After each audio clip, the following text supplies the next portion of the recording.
इमरान खान ने क्या कहा था मोदी जी के बारे में कि देखिए क्या हिम्मत है भारत की कि रूस से भी ले रहा है तेल और यूक्रेन से भी बात कर रहा है, और हमारी हालत क्या है। ठीक है, इस कॉन्टेक्स्ट और इस संदर्भ में मोदी जी की और भारत की बात कही गई थी, जो हमारे लिए फख्र की बात है।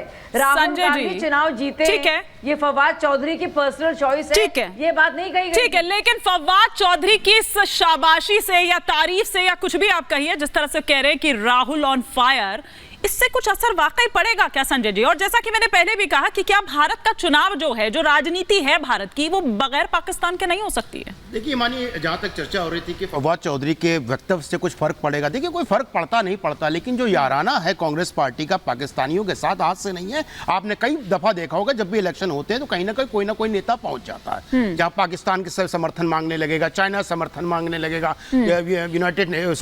यूरोपियन यूनियन से समर्थन मांग लेगा। तो इनका तो इतिहास है। जहां तक समर्थन की बात हो रही तो उनके वोट से तो कुछ फर्क नहीं पड़ रहा। वो नेता जो इसके समर्थन वो कर रहे हैं वो अपने देश में ही फेमस नहीं है, तो अपने देश में ही स्ट्रगल कर रहा है कि चुनाव कहां से लड़े। वो ये डिसाइड नहीं कर पा रहा कि मैं अमेठी से लड़ूंगा तो हार ना जाऊं।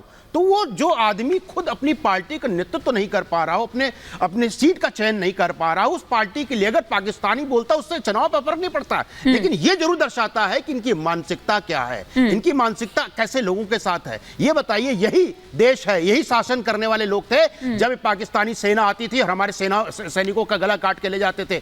यही पाकिस्तानी सेना होती थी कि हमारे सोल्जरों को मार देती थी। यही पाकिस्तानी लोग थे जिन्होंने हमारे ऊपर वॉर किया, कितने लोगों को शहीद कर दिया। ये कांग्रेस के रिजिम में ही हुआ है। आज क्यों नहीं आके कोई गला काट देता? हिम्मत नहीं है कि आके गला काट दे। उनको पता है गला काटोगे तो पूरा साफ हो जाओगे, छेंज ऊपर से कम हो जाओगे। ये डिफरेंस आ गया है। अभी हमारे नागर साहब हमारे पर नाराज हो गए थे, हम शहीदों खानदान से आते हैं। अरे भैया, आप शहीदों के आते हैं, हमने तो शहादत दी है।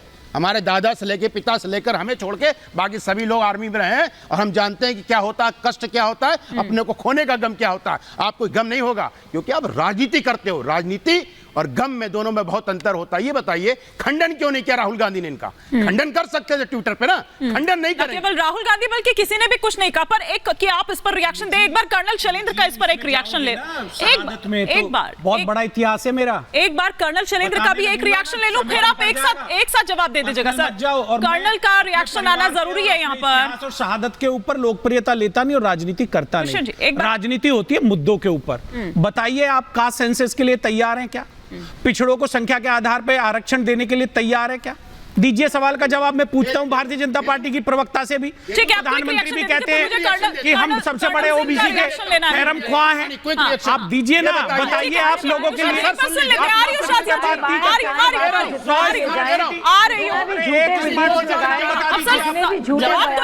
एक-एक कर प्लीज, एक-एक कर। 2011 का सेंसेक्स हुआ, उसका जवाब क्यों नहीं दे पाते?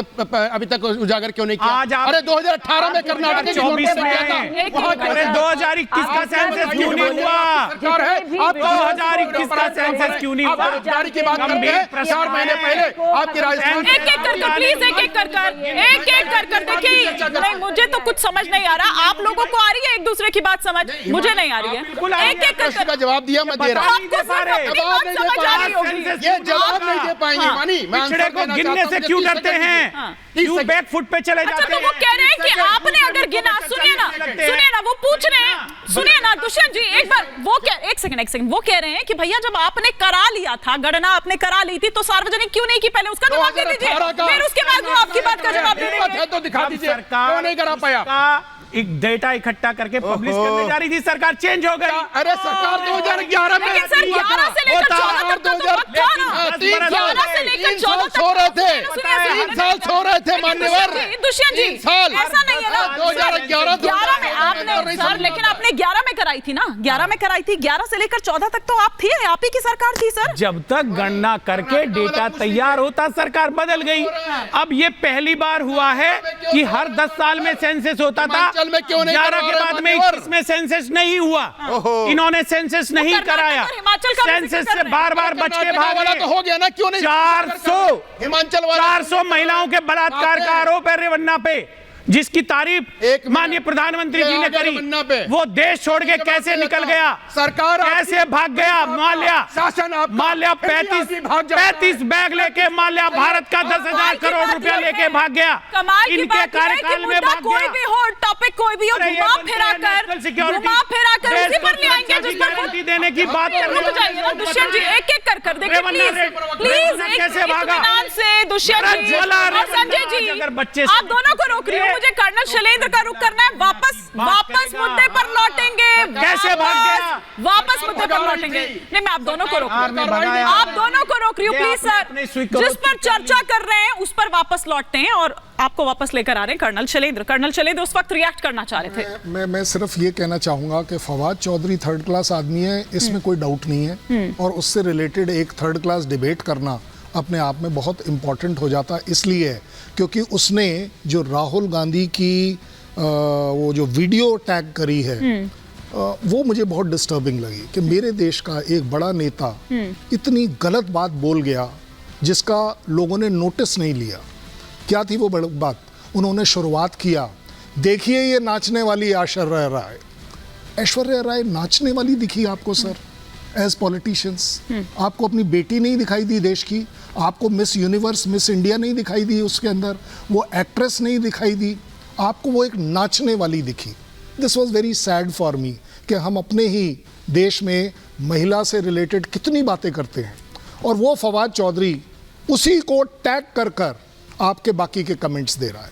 ये मेरे लिए बहुत दुखद बात रहेगी कि हमारे पॉलिटिशियंस जब बोलते हैं तो रिस्पॉन्सिबिलिटी के साथ नहीं बोलते। इज्जत जो है ना वो बह जा रही है जिसको बोलते हैं। As far as I am concern उस फवाद चौधरी भाड़ में जाए, लेकिन उसने ये जो टैग किया दैट हर्ट मी मैक्सिमम कि आप एक मेरे देश के नेता हो, एक वरिष्ठ नेता अपने आप को बताते हो, कांग्रेस जैसी नेशनल पार्टी के आप नेता हो, और आपने इतनी छोटी बात कर दी कि ये देखो नाचने वाली ऐश्वर्या राय। आप उसको स्टार्टिंग में रिकॉर्ड को चलाकर देख लीजिए, अभी आपको एग्जैक्ट यही वर्ड मिलेंगे। I think Congress should correct him कि अगर नहीं बोल पाओ कोई बुराई नहीं, लेकिन जो बोलो वो देश के लिए अच्छा हो, अपने महिलाओं के लिए अच्छा हो। हाँ नहीं बिल्कुल, और ये कोई पहली बार नहीं है। देखिए हाँ। मैडम सुन लीजिए, नृत्य तो एक कला है, नृत्य पूजा भी राहुल जी को समझाइए ना। शिव का तांडव नृत्य मंदिरों में भी होता है, भगवान शिव भी करते हैं। आप देखिए राधा कृष्ण मंदिर में जाएंगे तो वहां कई आपको ऐसी कृतियां मिल जाएंगी कि नृत्य करते हुए महारास होता है। आप उसको किस एंगल से ले रही है आपके ऊपर डिपेंड करता है। कर्नल शैलेंद्र जी, नाचना कौन है? हमारे यहाँ ब्याह शादी होती है, बच्चे नाचते हैं, नहीं बोलते हैं, ये गांगना बोलते हैं। आप क्या कह रही हैं? आप उसको कवर अप कर किस सेंस में? नहीं सर, जो टोन थी ना उनकी, जो टोन थी उनकी, जो टोन थी, मैं समझता हूँ। नहीं सर, आप ये बताइए के बारे में बात करना। नहीं तो सर आप ये बताइए, एक नाचने वाली नहीं बोलता, नृत्यांगना कहा जाता है। कॉम्पिटिशन होता है, तो आप उनको नाचने वाले नहीं कहते ना सर? बच्चों को क्या नचनिया बोलते हैं? नचनिया, एग्जैक्टली नचनिया बोलते हैं। वाला कोई बुरा है नाचना में? नाचना कोई बुरा नहीं है, नाचना बुरा, नचनिया बोलते हैं। हमारी बहन बेटी अगर डांस करती हैं उनको नचनिया बोल देंगे। ये तरीका, ये संस्कार भाजपा के लोगों के ये देश का संस्कार है कि महिलाओं को इस तरह से संबोधित किया जाए। इस तरह से कर रहे हैं, आप कर रहे हैं, आप नहीं कर रहे, आपके नेता ने इस शब्दावली का यूज किया। अच्छा एक सेकंड, आपके